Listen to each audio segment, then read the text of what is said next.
occasionally you may want to include a custom marker in your charts. So for example, here I've got a whole bunch of data. I've used my NA trick so that I can see where the highest points are. And at the moment you'll see I've created a combo chart. And what it's doing is the one is clustered columns, the other one's aligned with markers, and there's no line. So that's quite nice. But I'd prefer actually if this marker was this downwards arrow. So when you right click on these markers, you'll see that there are some markers you can choose. So you'll see if I go to the marker options, I can choose one of the built-in ones, and there's a whole variety of them. But it's not quite what I want. And even this one here, where you're allowed to attach a picture, what it does is it puts the marker or the picture inside there, which is not ideal.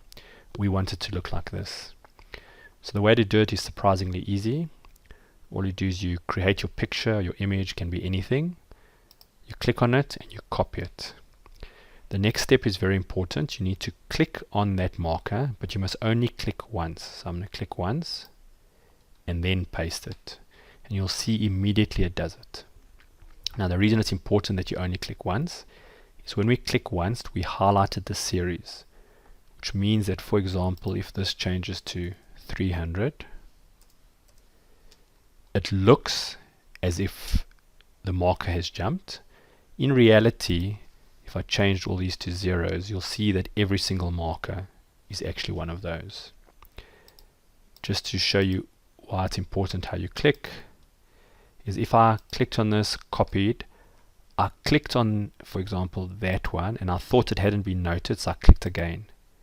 Now we're actually on this data point. So when I paste it, only that point gets the yellow arrow. So from now on, if this one is active, it'll be a yellow down arrow, but these here will always be the orange arrows. So for example, over here I've created a picture of the word budget with some little dashes there. So I've created that in Word or Excel or any one of those, but it's an image. And what I now can do is, you'll see I've got almost a bullet chart. I'm going to click on this, I'm going to copy it, I'm going to click on there and paste it. So you'll see it now shows us where the budget is. And if we're worried that it's currently overlapping, what we can do is I can click on it, go to the fill, go to the marker, and you'll see we've got an option here for transparency. So at the moment it's 0 transparent, so it actually covers our budget. But if I maybe go to 50%, you'll see now you can actually see what's happening behind it, but you can also see where the budget sits. So you have the ability to put your own little markers in to help explain better what's happening in your chart.